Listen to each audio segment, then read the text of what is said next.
I'm going to take it as a given that culture in human communities is a socially learned and socially created system of categories, values, and rules through which sets of people live their lives. I'm also going to take it for granted that these categories, values, and rules are more or less conventional and normative. People feel the categories, values, and rules to be right, and they have that feeling as part of their social relations with other people. In this sense, I don't consider there to be a strong separation between the processes of society or social relating and the processes of culture. These are one and the same. In cultural anthropology for the last several decades, there has been a lot of doubt cast on the idea that culture exists as a system. We have seen come to the fore a whole variety of intensely nominalist convictions to the effect that culture is a process, not a thing or a unit, that cultural systems are contradictory and fragmented, that cultures are heterogeneous and partial rather than homogeneous and socially shared, and so we should just stop talking about culture altogether. I think all those first things are true, but that it's still necessary to speak of there being systems or forms of cultural order, and in fact that to give an actual account of process, contradiction, or heterogeneity is necessarily to be giving an account of something that is systematic. It's just to be giving a better account of it. So taking the existence of culture as normative system for granted, what I will talk about today is my sense that reflexivity about culture is integral to cultural order and probably a crucial site of where cultural order happens, a crucial site of how culture comes into existence on a day-to-day or decade-to-decade basis, and a crucial site of how culture has the shape that it does. What I mean by cultural reflexivity in human cultures is something very general and very widespread. I mean any process of making cultural and social statements about cultural and social convention. If we want to go in a jargony direction here, we could speak in terms of metaculture, meta-representation, or meta-communication to get at this idea. The basic notion I'll be exploring is something like the following. Whenever there is a human norm or a convention, not only is that norm something that people enact and live out or live through, but also the norm or convention is something that people live toward. They can make the norm or convention itself a focus of reflection and action, and they can bounce off of it or twist it, creating a different norm that stands relational to the first norm as both dependent on it and different from it. So this is a vision of culture as a kind of constant dialectic or cycle of norm and twist on the norm. A trivial but hopefully clear example of what I'm talking about would be puns and tongue twisters. The saying of puns and tongue twisters is a case of metalinguistic activity in which the speakers of a language make the socially held conventions of their language the focus of attention, reflection, and even deformation. They're putting a little twist on some norms. Consider "she sells seashells by the seashore." In the trivial act of saying this sentence, what is mainly going on is not the normal use of language to refer and predicate, as in saying something about a woman who offers something for sale near the ocean. Rather, what is mainly going on is that the utterer of the sentence is saying something about the conventions of the English language, and saying something about a speaker's ability or lack of ability to perform those conventions seamlessly. As in puns, so too in tongue twisters, one more specific thing that is going on is that a speaker is drawing attention to the arbitrariness and conventionality of the links that a language makes between particular sound forms that are made by particular physical gestures of the vocal apparatus and particular denoted objects or events. This tongue twister draws attention to this conventionality and arbitrariness by playing on the fact that two very different ideas are signified by two very similar sound sequences, seashells and she sells. The tongue twister is also specifically a reflection on the existence of patterning of sound form as a level of the systematic organization of the English language that exists separately from the system of words or other meaning-bearing units.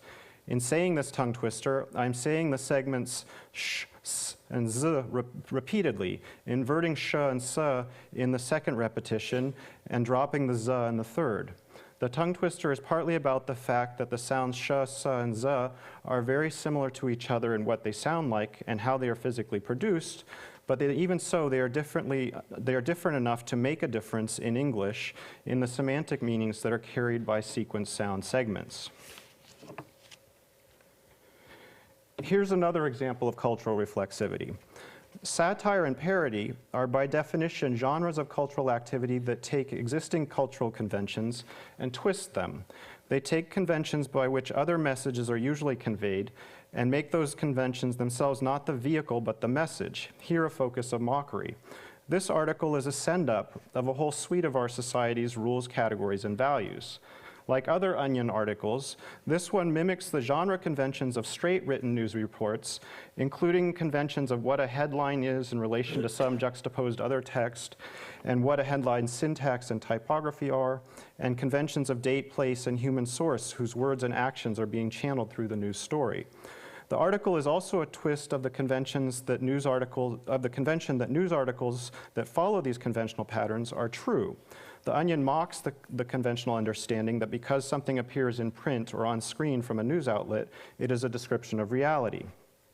Finally, speaking in the falsified voice of the actual CEO of PepsiCo, the article is a twist or reflection on our society's organization around values of corporate profit, mass consumption, and marketing, or the activity of deliberately trying to shape the consciousness of large populations of people by persuading them to feel personal desire for objects based on the object's brand aura.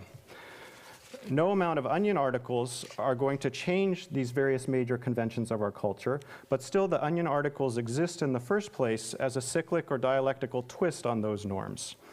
Onion humor, like tongue twisters and like any stable genre or subgenre of satire, has itself emerged as a conventional kind of activity. It exists as a body of norms.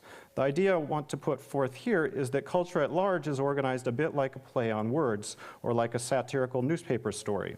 Culture consists in a vast network of links between normal categories, values, and rules, and other normal or quickly becoming normal categories, values, and rules that are reflexively twists on the first ones.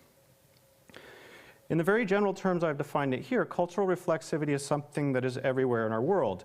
Ethnic tourism, cultural anthropology, and the other social sciences, pretty much the entirety of the arts, and mundane rituals of reading a regular newspaper in the morning or keeping up with a fashion of dress or music would all be instances.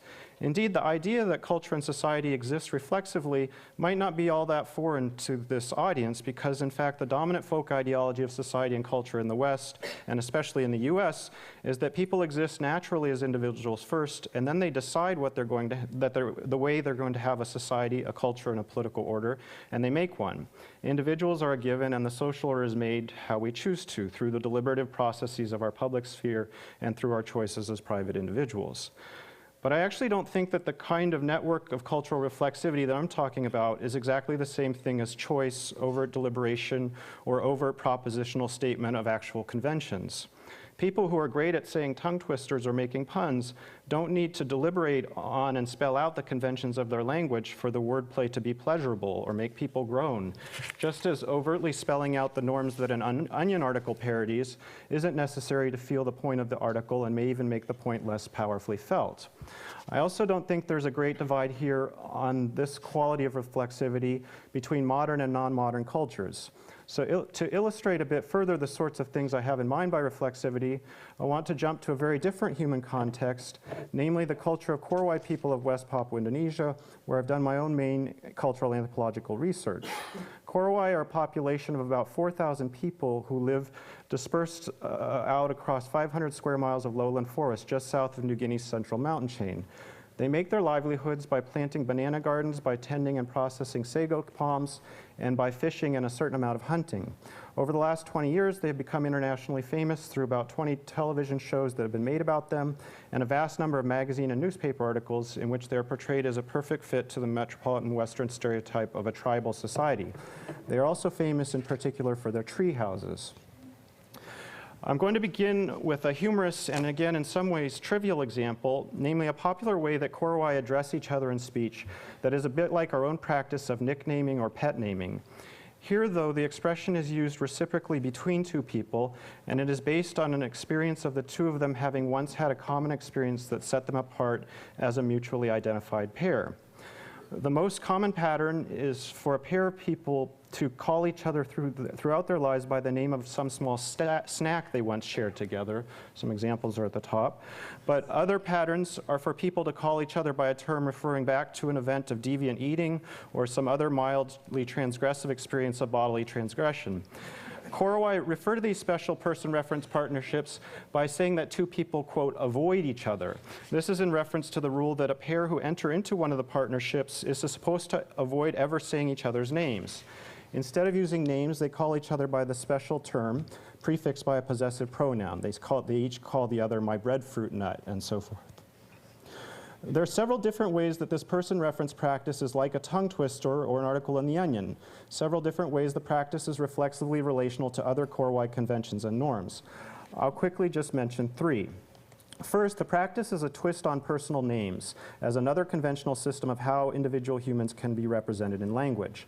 One way the avoidance partnerships are related to names is they cross them out, so to speak. Partners make reference to the system of people having names and comment on that system in a negative act of agreeing not to use the names, even though they exist. The partnerships are a way of saying the conventions of names aren't so good, much as the Onion article is a way of saying the conventions of capitalism aren't so good, or the conventions of reading the New York Times aren't so good. But at the same time, there's a prominent way that the partnerships resemble names. This is the fact that the partnership terms are idiosyncratic to a particular pair of persons, and their use of the term goes back to a history of the pair taking up that term together as their common designation for each other. Just as a personal name is idiosyncratic to a single individual, and the use of that name for the person goes back to a history of the person being given that name early in his or her life. Here the partnership terms might be thought to say, the conventions of names would be great if 2 people could share one and be linked together by it. At the very same time, the partnerships are a twist on kinship terms. Words like mother, son, uncle, niece, grandma, and so forth are the dominant ways by which Korai refer to each other in speech. They ubiquitously use these words to refer to even people they don't know very well and aren't closely related to. Use of kinship terms is so much more common than use of names, for example, that it is quite common even for a speaker not to know or remember the personal name of a fairly close relative. There's no sense that failure to remember someone else's name is an insult, as in our own culture. Now, one of the distinctive characteristics of a kinship term is that while it refers to one person, that referential meaning is established relationally to the identity of another person.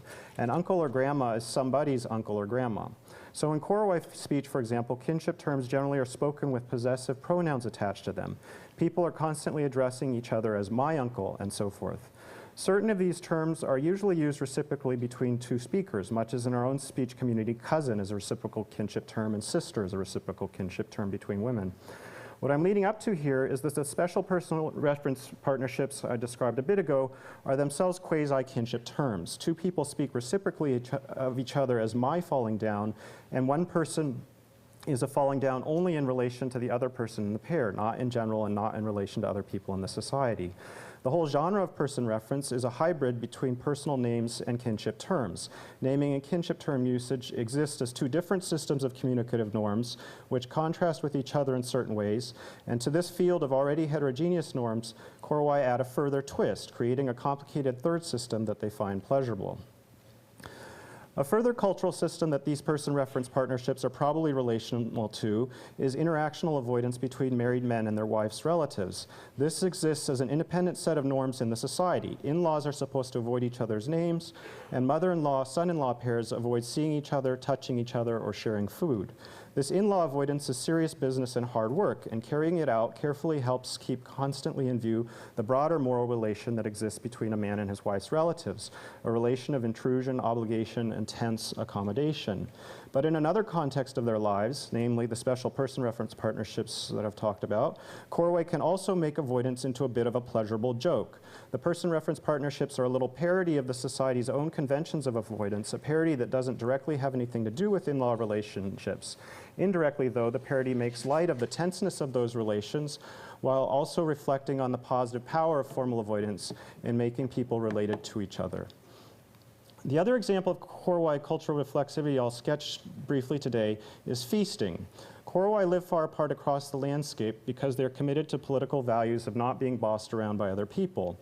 Their residential dispersion is organized around a system of land ownership in which the members of a small named clan together own a square mile of land, live in different corners of that land, and steward its resources. They travel around to visit and cooperate with relatives on other parts of the landscape and are visited regularly by those people in turn, but they are generally most at home on their own land. Houses only last a year or so, and people often maintain 2 or more houses at once. So the temporality of people's lives together is very much lived as a highly mobile process of orbiting from one house to another across the landscape. About every 5 years, The members of a clan build houses together in one place, though, and they call in help from their closest relatives elsewhere and set in motion a 2 or 3 month process of decimating their sago palm holdings to produce a huge quantity of beetle larvae and sago starch to feed to 1,000 or so people from elsewhere across the landscape who will converge on their clan land on a specific day at the end of the labors. Most of these people come in large performance processions that are organized around a specific promised gift of food from one of the feast owners to a person from elsewhere on the land.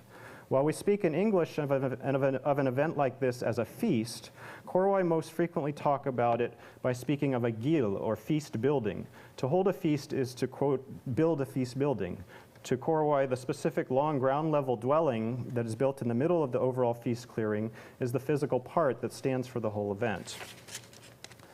These feast events are reflexive twists on many other central norms of Korai life all at once. Most obviously, the event is a twist on the normal conventions of dispersed living in high houses and the political values of autonomy that other residential pattern enacts. Instead of staying apart as they normally do, feast owners live together in one place and coordinate their labor on an enormous scale. This is politically a very charged and difficult thing to do. Feast owners often find it stressful to live together so much under each other's noses for such a long period and to cooperate so intensely in the exertions of feast labor.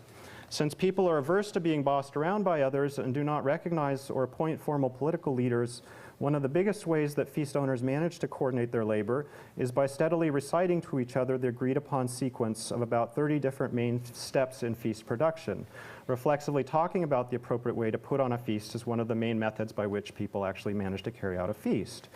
In this way, feast events are partly a reflection on broader questions and values about how people are to have a coordinated life in time, how they conventionally approach time as a medium of social connection or disconnection with their clanmates, questions and values that are in play at all times in life but that are focused on in an intensified way through feasts. Similar relations of reflexivity also exist between a feast event and the wider geographic landscape. The events of people traveling from different places they belong across the landscape to the land of a single clan who receives them as guests is an enactment of and a special twist on the institutions of clan ownership of land and the institutions of dispersed living across hundreds of square miles of forest. The difficulties and pleasures of this huge coordinated event of hospitality are an intensified version of the more mundane rhythms of much smaller sets of people visiting each other's houses and lands on a day-to-day basis in non-feast times of life. As just one kind of indication of what I mean here, I'll mention a couple of points about the ways the architecture of feast buildings are linked to the society's wider geography. The Korai lands lie mainly between two large rivers that flow in a west-southwest direction. For talking about space, Korai pervasively use stream-based terms meaning upstream and downstream rather than geocentric terms like the English compass directions or body-centered terms like left and right. Thus, people constantly talk about others as being located upstream or downstream, or being an upstream person or a downstream person. This overall schema for talking about social space gets represented in how people use their voices and move their bodies when they travel to a feast. There are two main named genres of performance procession, and which type a given network of people perform depends on whether they are traveling downstream or upstream to get to the feast site. In a similar way, a feast building, diagrammed here on the right, is a bit of a picture of the wider landscape and people's connections across its distances. Not only is the building big and on the ground, making it inherently more permeable and welcoming of people across the land, but it is specifically long and skinny in the manner of a stream. People build it on a broadly upstream-downstream orientation, and each of its gable ends is referred to respectively as the upstream inlet and downstream outlet. A major activity that takes place in the feast building is coordinated marching and singing up and down its length. This activity, I would suggest, is a kind of reflexive picture in vivid and concrete sensory form of the larger and more diffuse situation of people living dispersed across the upstream-downstream landscape and steadily visiting each other across it. As I presented it here, the overall observation that cultural reflexivity is an integral aspect of the organization of human cultures is an exceedingly general idea. My own view, though, is that this central aspect of how culture works tends to be left out of our common sense definitions of culture as socially maintained and socially created conventions. It's also my view that the intensity of the kinds of reflexive links between cultural elements that I've been sketching here is vastly underestimated and underdocumented in cultural anthropologists' past and present ethnographic work. At the same time as I hold these opinions, I speak on the subject of cultural reflexivity as someone who has no idea if this issue is at all relevant to the relation between human and non-human cultures, and no idea if the issue is relevant to anthropogeny. I stand here as someone with a total lack of professional knowledge of non-human cultural processes, which I regret very much, but I'm very happy to be having the chance to begin ameliorating that situation for the rest of the afternoon.